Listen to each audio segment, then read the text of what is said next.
الرحمن الرحيم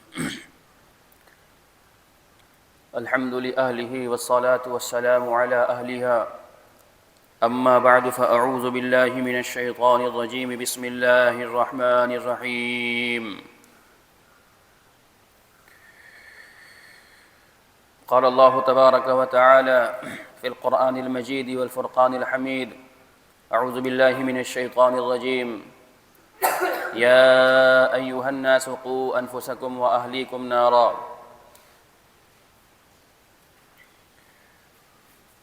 وقال تعالى في مقام آخر يا أيها الذين آمنوا اتقوا الله حق تقاته ولا تموتن إلا وأنتم مسلمون وقال النبي صلى الله تعالى عليه وسلم كلكم راع وكلكم مسؤول عن رعيته او كما قال علیہ الصلاۃ والسلام۔ میرے محترم بزرگوں، دوستوں، حضرات اساتذہ کرام، طلبہ عزیز،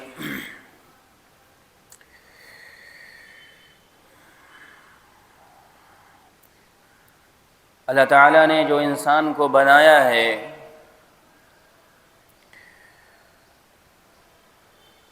اللہ تعالیٰ نے انسان کو بنانے کے بعد انہیں ہدایت پر چلنے کے لیے، راہ راست پر چلنے کے لیے کتاب نازل فرمائی، اور کتاب نازل فرمائی حضرات انبیاء علیہم الصلاۃ والسلام کی ذات کے اوپر، تاکہ انبیاء علیہم الصلاۃ والسلام منزل کتاب کے احکامات، پیغامات، اس کے حلال، اس کے حرام، کرنے اور نہ کرنے کو پرکھ کر کے بتائیں کہ زندگی کیسی گزارنی ہے۔ انبیاء علیہم الصلاۃ والسلام کی زندگی دیکھیں، احکام شریعت، اسلام کے احکام، حرام و حلال چیزیں، کرنے اور نہ کرنے کی چیزیں پڑھنی ہے تو کتابوں کے اندر، یا یہ کہہ لیجئے کہ اگر پڑھنی اور جو ہے آنکھوں سے دیکھنا ہے تو قرآن کے اندر دیکھو، اور اگر برت کر کے دیکھنی ہے، چلتا پھرتا دیکھنا ہے تو حضرت نبی علیہ الصلاۃ والسلام کی ذات میں دیکھو۔ اگر اسے ہم ذرا عموم دیں تو عام طور پر حضرات انبیاء علیہم الصلاۃ والسلام کی زندگی ویسی ہی ہوتی ہے کہ ان کا چلنا پھرنا، اٹھنا بیٹھنا، عبادت کا طریقہ، رشتہ داروں کے ساتھ رشتہ داری برتنے کا طریقہ، خوشی منانا، غمی منانا، اور غرضے کی پیدائش سے لے کر کے موت تک جتنے مراحل سے انسان گزرتا ہے وہ سب کا سب حضرات انبیاء علیہم الصلاۃ والسلام لوگوں کو اور امت کو کر کے بتاتے ہیں۔ اسی لیے نبی اللہ تبارک و تعالی انسان کو بناتا ہے، جو بشر ہوتا ہے وہ بناتا ہے۔ جیسے اگر انسان کے علاوہ اللہ تبارک و تعالی نبی فرشتوں کو بناتے تو فرشتوں کے اندر اللہ نے گناہ کرنے کا مادہ ختم کر دیا ہے، وہ اللہ کی نافرمانی نہیں کر سکتے، وہ حرام چیز کرنے کا سوچ اور تصور بھی نہیں کر سکتے۔ تو لوگ کیا کہتے ہیں، ارے آپ نے تو نبی فرشتے کو بنا دیا ہے، اللہ نے آپ نے تو ہم کو انسان بنایا ہے، ہمارے اندر آپ نے خواہش بھی رکھا ہے، ہمیں بھوک بھی لگتی ہے، پیاس بھی لگتی ہے، ہمیں شہوت پورے کرنے کا تقاضا بھی، ضرورت بھی محسوس ہوتی ہے، تو ہم اور وہ برابر کیسے ہو سکتے ہیں؟ اس لیے اللہ نے تبارک و تعالیٰ نے یہ کرم فرمایا کہ ہمیں میں سے، یعنی انسانوں میں سے، بشر میں سے نبی بنا کر کے بھیجا۔ اب حضرات انبیاء علیہم الصلاۃ والسلام کیسے کہ وہ انسان ہے، اور پھر یہ بھی انسان ہے تو ظاہر سی بات ہے بشر ہیں، بشری تقاضا ان کے ساتھ لگا ہے، اسی لیے اللہ کے نبی اور تمام انبیاء علیہم الصلاۃ والسلام کھاتے بھی ہیں، پیتے بھی ہیں، شادی بھی کرتے ہیں، بیاہ بھی کرتے ہیں، ان کے گھر سے جنازے بھی جاتے ہیں، بچے کی پیدائش بھی ہوتی ہے، خوشی بھی ہوتی ہے، غمی بھی ہوتی ہے۔ کیوں؟ نبی نمونہ ہوتا ہے، نبی آئیڈیا ہوتا ہے، نبی راہ ہدایت دکھانے کے لیے آتا ہے۔ تو اگر فرشتوں کو اللہ نبی بنا دیتے اور آسمان سے اتار دیتے تو بھی انسان نہ مانتا، کیونکہ انسان کی طبیعت الگ ہے اور فرشتوں کی طبیعت الگ ہے، انسان کے تقاضے الگ ہیں اور فرشتوں کے تقاضے الگ ہیں۔ تو یہ میل ہی نہیں کھاتا۔ اسی لیے یہ فضل فرمایا کہ اللہ تبارک و تعالیٰ نے جتنے بھی نبی اتارے وہ سب کے سب بشر اور انسان تھے، کہ بشری تقاضے کو پورا کرتے ہوئے اور انسانی تقاضوں کو سامنے رکھتے ہوئے تم کیسے اللہ کے محبوب بنتے ہو، ہمارے نبیوں کو دیکھو۔ تم غریب ہو تو غربت میں کیسے زندگی گزارنی ہے، اللہ کے نبی علیہ الصلوۃ والسلام کی غربت دیکھو۔ تمہارے یہاں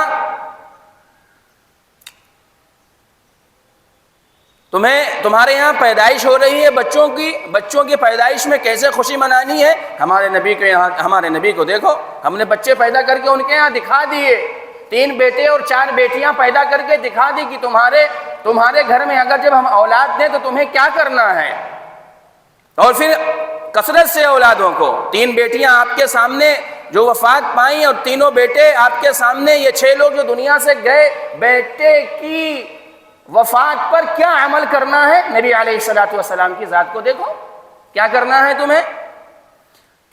تمہارے سامنے تمہاری ماں کا جنازہ اگر اٹھے تو نبی علیہ الصلوۃ والسلام کی عمر شریف جب 6 سال تھی تو نبوت کی ماں کا سایہ ان کے سر سے اٹھ گیا، پھر کیا عمل کرنا ہے، ہمارے نبی کا دیکھو، بچپنا دیکھو، بچپنے میں کیسے انہوں نے جو ہے مکے اور مدینے کے درمیان مقام ابوا پر اپنی ماں آمنہ کا جنازہ دفن کیا۔ چچا کی وفات ہوئی، دادا کی وفات، غرضے کی مرحلہ جتنا زندگی میں آتا ہے سب نبی علیہ الصلوۃ والسلام نے گزار کر کے اور بتایا سکھایا کہ ایسے زندگی گزارنی ہے، نماز کیسی پڑھنی ہے، عبادت کیسے کرنا ہے، جہاد کیسے کرنا ہے، صدقہ کیسے کرنا ہے، زکوٰۃ کیسی دینی ہے، یہ سب کا سب بتا کر کے اللہ کے نبی علیہ الصلوۃ والسلام گئے ہیں۔ یہ تمام کے تمام حقوق کتنے ہیں انسان کے اوپر، پھر انہی میں سے تمام قرآن کو اگر ہم دیکھتے ہیں تو اللہ تبارک و تعالی فرماتے ہیں، کیا فرماتے ہیں، جو ابھی خطبے میں آیت پڑھی گئی کہ یا ایھا الناس قوا انفسکم واہلیکم نارا، اے انسانوں، اے مسلمانوں، اپنے آپ کو جہنم کی آگ سے بچاؤ، جہنم کی آگ سے بچاؤ۔ جہنم کیا چیز ہے؟ جب اللہ تبارک و تعالی نے جنت کو اور جہنم کو بنایا تو جبریل سے فرمایا جاؤ جبریل دیکھ کر کے آؤ جنت کو۔ حضرت جبریل علیہ الصلوۃ والسلام جاتے ہیں اور جنت کا چکر لگا کر کے آتے ہیں، اس کو دیکھ کر کے آتے ہیں، فرماتے ہیں اے اللہ، اے رب ذو الجلال والاکرام، آپ نے کیا کیا نعمتیں جنت کے اندر رکھ دی ہیں، جنت کا کھانا، جنت کا پانی، جنت کے پھل، جنت کی شراب، جنت کی حوریں اور جنت کے غلمان اور جنت کے نوکر اور چاکر، اور اس کی جو ہے زمین اور اس کے فرش، اس کے مکان اور اس کے چھت، اس کے صوفے اور اس کے بیڈ، یہ تمام کی تمام قرآن و حدیث سے ہمیں پتہ چلتی ہے کہ کیا کیا آپ نے چیزیں رکھ رکھی ہیں جنت کے اندر۔ سارے انسان تو جنت میں چلے جائیں گے، کون اس کو چھوڑنا چاہے گا؟ کہا اچھا جاؤ پھر دیکھ کر کے آؤ۔ جاتے ہیں، دیکھ کر کے آتے ہیں، کہتے ہیں اللہ اب تو ایسا لگ رہا ہے کہ بہت تھوڑے لوگ آپ کے جنت میں جائیں گے، باقی تو سب رہ جائیں گے۔ کیوں؟ پھر اللہ تبارک و تعالی نے جنت کو گھیر دیا، کاہے سے؟ حفت، حدیث کے الفاظ ہیں حفت الجنت بالمکارہ، انسان کی طبیعت جس چیز کو ناپسند کرتی ہے ان چیزوں سے جنت کو گھیر دیا گیا ہے۔ کیا مطلب؟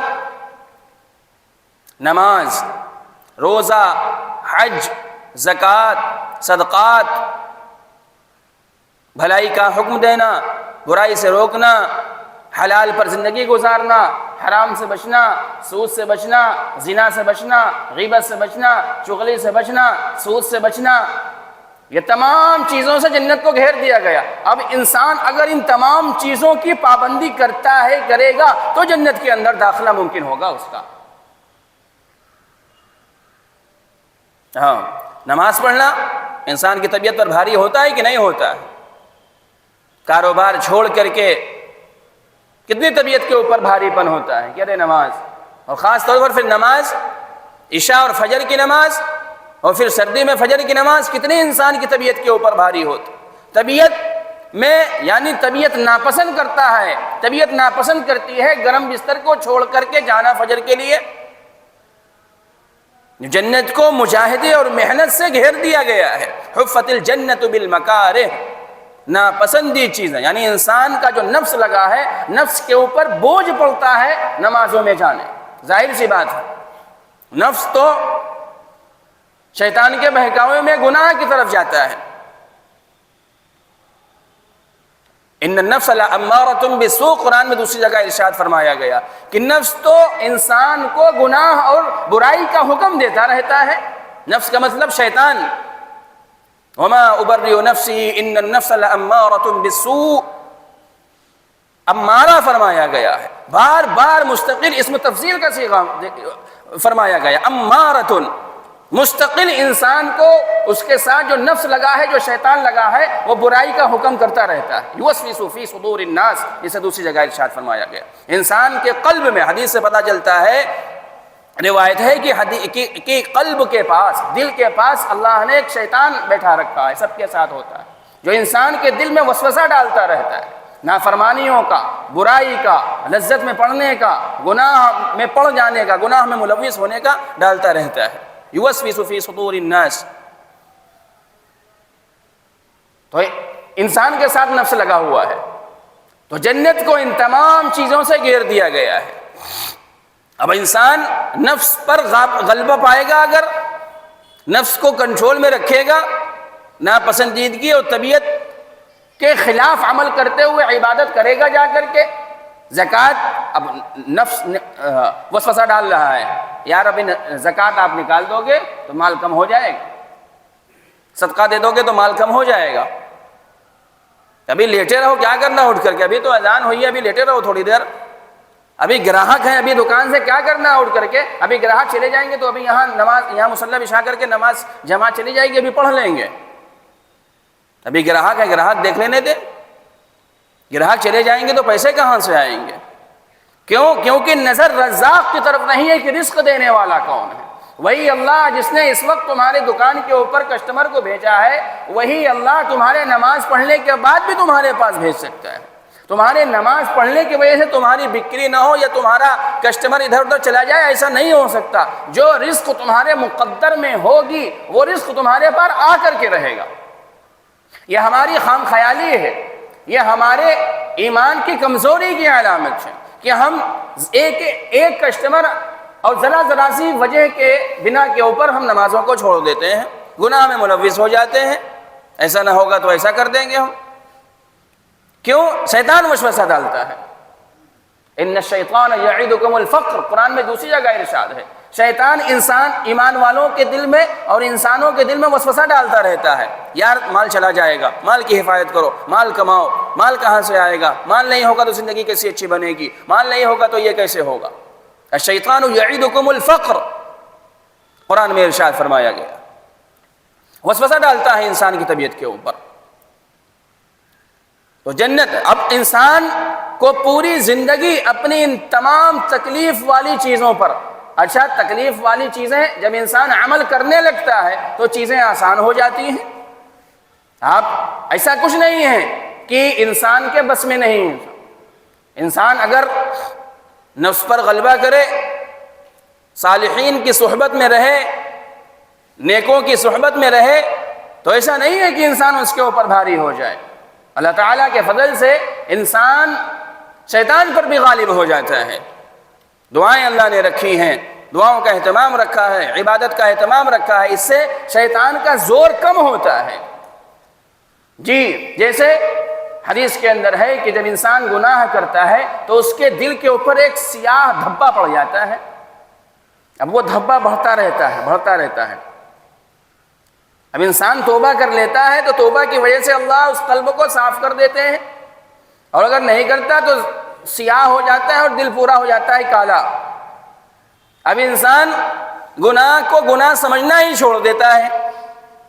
انسان گناہ کو گناہ تصور کرنا ہی اس کے خیال سے چلا جاتا ہے.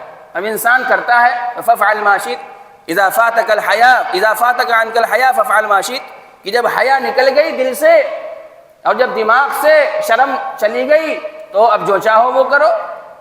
حیا ہی ختم ہو گئی، وہ دھبا بڑھ گیا۔ اب جب انسان گناہ کرنے، اسی لیے حدیث میں، دوسری حدیث میں ارشاد فرمایا گیا کہ جب گناہ ہو جائے فوراً توبہ کر لو، وضو کر کے 2 رکعت نماز پڑھ کر کے صلاۃ توبہ کی نیت سے اللہ سے توبہ کر لو۔ جب انسان، کیوں؟ اللہ نے تقاضا رکھا ہے، بشری حاجت رکھی ہے انسان کے قلب میں اور اس کے اعضاء اور جوارح کے اندر، انسان سے گناہ ہوگا، کیونکہ بنانے والا جانتا ہے کہ ہم نے اس کے جسم کے اندر کیا کیا خواہشات رکھی ہیں، کیا کیا ڈیزائر رکھے ہیں، وہ ہمیں پتہ ہے۔ اسی لیے اللہ نے استغفار بنایا۔ اللہ نے استغفار کیوں بنایا؟ اپنے آپ کو غفور اور غفار بتایا، اپنا نام رکھا، صفت رکھا۔ اور پھر دوسری جگہ ارشاد فرمایا گیا کہ ان رحمتی وسعت غضبی، کہ میری رحمت اور میری مغفرت میرے غصے اور میری خفگی سے کہیں زیادہ بڑھی ہوئی ہے۔ تو پتہ چلا کہ انسان سے گناہ ہوگا، اسی لیے اللہ نے استغفار رکھا اور معافی رکھا، اور اس کا دروازہ کھول رکھا۔ کب تک؟ قیامت کی صبح تک دروازہ کھلا ہے کہ ماحول کی وجہ سے اے میرے بندے اور بندی، تم سے گناہ ہو گیا ہے، لوٹ آؤ اللہ کی طرف اور گناہوں سے توبہ کر لو۔ استغفار رکھ رکھا اللہ نے۔ تو حضرت جبریل علیہ السلام، بعض وہاں سے شروع ہوئی تھی، حضرت جبریل علیہ السلام جنت کو دیکھ کر کے آئے، کہا اچھا جاؤ، پھر اللہ نے حکم دیا جہنم کو دیکھ کر کے آؤ۔ گئے جبریل علیہ السلام، واپس آئے گھبرائے، کہا اللہ کون جائے گا اس کے اندر، کہ اس کی آگ، اس کی بھڑک، اس کی تمازت، اس کی شدت، اس کی لو، اس کے شعلے، اس کے جانور، اس کے بچھو، اس کے سانپ، کون انسان جانا پڑے گا؟ اچھا جاؤ، دوبارہ جاؤ، پھر جاتے ہیں، دیکھ کر کے آتے ہیں، کہتے ہیں اللہ ایسا لگ رہا ہے کہ ساری کائنات جہنم میں چلی جائے گی۔ کیوں؟ حفت النار بالشہوات واللذات، اللہ نے جہنم کو کس سے گھیر رکھا؟ نفسانی خواہشات سے۔ انسان کو جو چیزیں کرنے میں مزہ آتا ہے، نفس کے تقاضے اور شیطان کی بات ماننے میں مزہ آتا ہے، جھوٹ، غیبت، زنا، زکوٰۃ کی ناادائیگی، نماز کا چھوڑنا، حرام کام کرنا، حرام میں ملوث ہونا، حلال کا نہ کرنا، سود، غیبت، دھوکہ دینا، فراڈ کرنا، کسی کا مال داب لینا، کسی کی زمین ہڑپ لینا، ان تمام چیزوں کی سزا اور جزا کیا ہے؟ جہنم میں انسان جائے گا۔ حفت النار بالشہوات واللذات۔ تو اگر خلاصہ کیا ہوا بات کا؟ اگر زندگی اللہ کی مرضی کے مطابق دنیا میں گزاری ہے تو انسان جنت کا مستحق بنے گا، اور اگر زندگی شیطان کے حکم کے مطابق زندگی گزاری ہے، نفس اور اپنی خواہش کے مطابق زندگی گزاری ہے، اپنے آپ کو جہنم کے بچانے سے فکر نہیں کی ہے، تو ظاہر سی بات ہے جب فکر تم دنیا میں نہ کرو گے تو اللہ تمہیں کیا معاف کر دے گا؟ گناہ ہو گیا ہے، ہو جاتا ہے، گناہ ہو گیا ہے، انسان توبہ کر لے۔ یا ایھا الناس قوا انفسکم، اور اگلا آگے کیا فرماتے ہیں اللہ تبارک و تعالی؟ قوا انفسکم واہلیکم نارا، اپنے آپ کو بھی جہنم سے بچانا ہے، اور وہ لوگ جو تمہارے زیر سرپرستی پل رہے ہوں، وہ لوگ جو تمہارے زیر تربیت پا رہے ہوں، وہ لوگ جن کے تم مالک ہو، یعنی تمہاری اولاد، تمہاری بیوی، بچے، اور تمہارے نیچے، اور جن کے تم ذمہ دار ہو، جن کے تم سرپرست ہو۔ وَأَهْلِيكُمْ نَارًا، اپنے گھر والوں کو، اپنی اولادوں کو، بیوی بچوں کو جہنم کی آگ سے بچاؤ۔ اولاد کی تربیت کی فکر کرو۔ اولاد کا تعلق قرآن سے مضبوط ہے کہ نہیں ہے؟ اولاد کا تعلق ایمان کے ساتھ ہے کہ نہیں ہے؟ قرآن سے کتنا جڑا ہوا ہے ہمارے بیوی اور بچوں، ہمارے گھر کی مستورات، ہماری اولادوں کا تعلق، اس کی فکر ہمیں کرنی پڑے گی۔ ذرا ہم خود اپنے گریبان میں جھانک کر کے دیکھیں، ہم سب کا کیا حال ہے کہ ہمارا بچہ اور ہم اپنے بچے کو شہر کے سب سے اچھے اسکول میں پڑھا رہے ہیں، اور کوئی پوچھتا ہے تو فخر سے بتاتے ہیں ہاں فلاں اسکول میں ہم اپنے بچے کو پڑھا رہے ہیں۔ آپ کا بچہ قرآن کتنا پڑھا ہوا ہے؟ ارے مولانا صاحب کوئی حافظ جی بتا دیجئے، حافظ جی مل ہی نہیں رہے ہیں، حافظ جی نہیں مل رہے ہیں۔ اچھا اسکول مل رہا، موٹی موٹی رقمیں خرچ کی جا رہی ہیں، کیوں؟ دنیا سامنے ہے کہ اچھا اسکول سے پڑھے گا، اچھی ڈگری مل جائے گی اسے، اور اچھی نوکری کر لے گا، پیسے آئے گی، کیونکہ ہم نے زندگی کی بہتری کو پیسے کے بنا کے اوپر بنا لیا۔ کہ اچھے پیسے آئیں گے، اچھا لائف اسٹائل ہوگا، اچھی لائف اسٹائل ہوگی، لگژری لائف گزرے گی۔ قرآن اسے آتا ہے کہ نہیں آتا کچھ نہیں پتا، نماز پڑھنے بھر اسے قرآن آتا ہے نہیں آتا کچھ نہیں پتا، نماز جنازہ اور نماز کی دعائیں یاد ہیں، پاکی اور ناپاکی اسے پتا ہے کچھ نہیں پتا، استنجا کرنا ہے کہ نہیں کرنا ہے، ایسے ہی چلے آنا ہے استنجے کے بعد چین چڑھا کر کے یا کھڑے ہو کر کے یا بیٹھ کر کے استنجا کرنا ہے، نہیں پتا ہمارے بچوں کو۔ دنیا میں تو ہم اتنے آگے ہیں، دین میں ہماری اتنی کمزوری۔ میرے دوستو عزیزو، کہنے کا مطلب یہ ہے باطل طاقتیں محنت کر رہی ہیں کہ ان کے بچے مرتد ہو جائیں، ان کے بچے دین سے دور ہو جائیں، ان کے بچے مدارس اور علماء اور مساجد سے دور ہو جائیں، ان کی عورتیں دنیا کے نرغے میں پڑھ کر کے دجال کے آرے کار بن جائیں، اور ہمیں فکر نہیں کر رہے ہیں۔ ذرا سوچ لیجئے ہمارے گھروں کا کیا حال ہے، ہمارے پڑوس میں پڑوسیوں کا کیا حال ہے، اور ہمارے شہر میں اور ہمارے قصبے میں ہمارے گاؤں میں عورتوں کا کیا حال ہے۔ ہمیں اس کی فکر کرنی ہے۔ ہر انسان اپنے گھر کا ذمہ دار ہے، اور قیامت کے دن تمہیں جھنجھوڑ کر کے اور ہمیں جھنجھوڑ کر کے پوچھا جائے گا، ہماری نمازیں ہمارے منہ پر مار دی جائیں گی کہ تم تو نماز پڑھنے کے لیے چلے جاتے تھے، تم اپنی گھر میں بیوی کی نماز کیوں نہیں پڑھا سکے؟ تم تو فجر میں اٹھ کر کے چلے جاتے تھے، تمہارا بالغ نوجوان لڑکا یوں ہی کمرے کے اندر پڑا سوتا رہتا تھا، تمہاری اتنی ہمت نہیں ہوتی تھی کہ لڑکے کو جگا کر کے مسجد میں لے جاؤ۔ پھر آج ہر والدین اپنے حقوق کے لیے شکایت کرتا ہے کہ ہماری اولادیں نافرمان ہیں۔ ہم اس کی دنیا کی فکر کرتے ہیں، اس کے مکان کی فکر کرتے ہیں، اس کے کمرے اور فلیٹ کی فکر کرتے ہیں، اس کی گاڑی اس کے لیے پلاٹ کی فکر کرتے ہیں، زمین کی فکر کرتے ہیں، لیکن ایمان اس کا کیسا رہے گا، اور وہ نماز پڑھنے لائق ہے بھی نہیں، اور پاکی اور ناپاکی جانتا ہے کہ نہیں ہمیں نہیں پتا۔ ٹھیک ہے آپ کا بچہ منع نہیں ہے، انگلش میڈیم میں آپ پڑھا رہے ہیں، بہترین پڑھائیے، اللہ اسے بڑی کرسی پر عہدے پر پہنچائے، لیکن کم سے کم اسے اتنا تو قرآن آنا چاہیے کہ جب آپ مر جائیں تو آپ کی قبر پر، اور جب ہم چلے جائیں مر جائیں تو ہماری قبر کے اوپر کھڑا ہو کر کے قل هو اللہ احد تو پڑھ سکے۔ قبرستان میں قبر کے اوپر 3-4 اولادیں کھڑی ہوئی تھی، اور آئے قبر کے اوپر اگربتی لگا کر کے جلا کر کے چلی گئی۔ ان سے کہا گیا بھائی اگربتی آپ نے لگائی ہے، منع ہے قبر کے اوپر لگانا، قبر کے اوپر یا قبر کے اندر ایسی کوئی چیز استعمال نہیں کی جائے جو آگ سے بنی ہوئی ہے، کیونکہ آگ جہنم کی چیز ہے، انہیں جو کام آنے والی چیز ہے وہ کرو۔ کہا کیا معنی ہے بھائی قل اللہ احد پڑھ دو 3 مرتبہ، بخش دو۔ 4-5 بالغ اولادیں ہیں، اور 4-5 اولادوں کو قل هو اللہ احد یاد نہیں ہے کہ وہ اپنے باپ کو پڑھ کر کے ایصال ثواب کر دیں۔ ذرا ہم سوچیں، انگلش لینگویج ٹاپ کی آ رہی ہے، آج ہم دنیا کے اندر فخر کر رہے ہیں، یہی اولادیں جن کے لیے ہم دوڑ دھوپ کر رہے ہیں، اور اچھی انگریزی کی فکر اس سے کر رہے ہیں، اچھی جاب کی فکر کر رہے ہیں، آپ کو قبر کے اندر اتارے گی اور 3 مٹھی مٹی ڈالے گی، آپ کے جنازے میں شریک ہو کر کے بھی وہ جنازہ نہیں پڑھ سکتی آپ کا، کیونکہ اسے دعائیں یاد نہیں ہیں، درود شریف یاد نہیں ہے، اسے نماز جنازہ کا طریقہ نہیں پتا ہے اسے۔ کیا آپ چھوڑ کر کے پیچھے جا رہے ہیں؟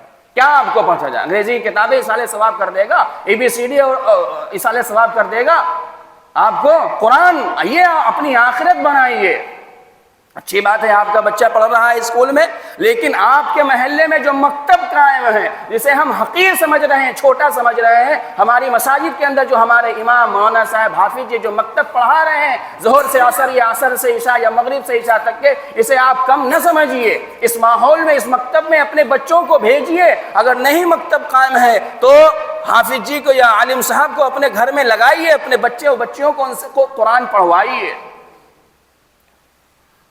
ہاں اگر آپ چاہتے ہو کہ آپ کے بعد آپ کی قبر کے اوپر کوئی پڑھ کر کے ایصال ثواب کرنے والا ہو، انہیں نماز کا طریقہ پتا چلے، انہیں نماز جنازے کا طریقہ پتا چلے، انہیں کم سے کم 10-12 صورتیں حفظ یاد ہوں کہ جس سے وہ نماز ما یجوز بہ الصلاۃ پڑھ سکیں اس سے۔ اتنا نماز میں پڑھنا، جتنا دین سیکھنا فرض ہے، حلال و حرام کا جاننا، نماز میں سورت پڑھنے بھر یاد کرنا، پاکی ناپاکی جاننا، اتنا تو ہر مسلمان پر فرض ہے قرآن کا اور حدیث کا جاننا۔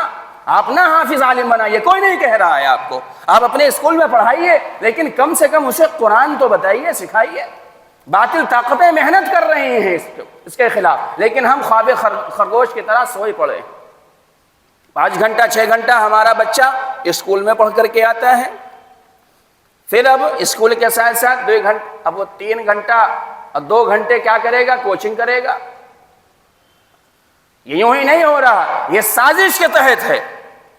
آپ جو سمجھنا ہے سمجھئیے، لیکن یہ بات بالکل آیا ہے کہ ان کو اتنا پھنسا کر کے رکھو، وہی چیزیں جو بچہ 5 گھنٹے 6 گھنٹے اسکول میں نہیں سمجھ میں آ رہا، نہیں سمجھا پا رہے ہیں اسکول کے سر اور ماسٹر اور کلاس ٹیچر، وہی چیزیں کوچنگ کے اندر 2 گھنٹے میں 1.5 گھنٹے میں سمجھائی دی جا رہی ہیں، کہ ان کو اتنا پھانس کر کے رکھو کہ ان کو دین کی تعلیم کا وقت ہی نہ ملے۔ کہاں جا رہے ہیں ہم؟ اور پھر ہماری مستورات کا کیا حال ہے؟ یہ تو بچوں کا حال ہوا، ذرا ہم سب سوچیں کہ ہمارے یہاں پردوں کا کیا حال ہے، ہمارے یہاں حلال و حرام کا کیا۔ انہیں بچائیے، قوا انفسکم واہلیکم نارا، ورنہ اگر ہم ہوش کے ناخن نہ لیں گے تو میرے دوستوں انہیں بے ایمان بنانے اور کافر بنانے اور مرتد بنانے کی فکریں ہو رہی ہیں۔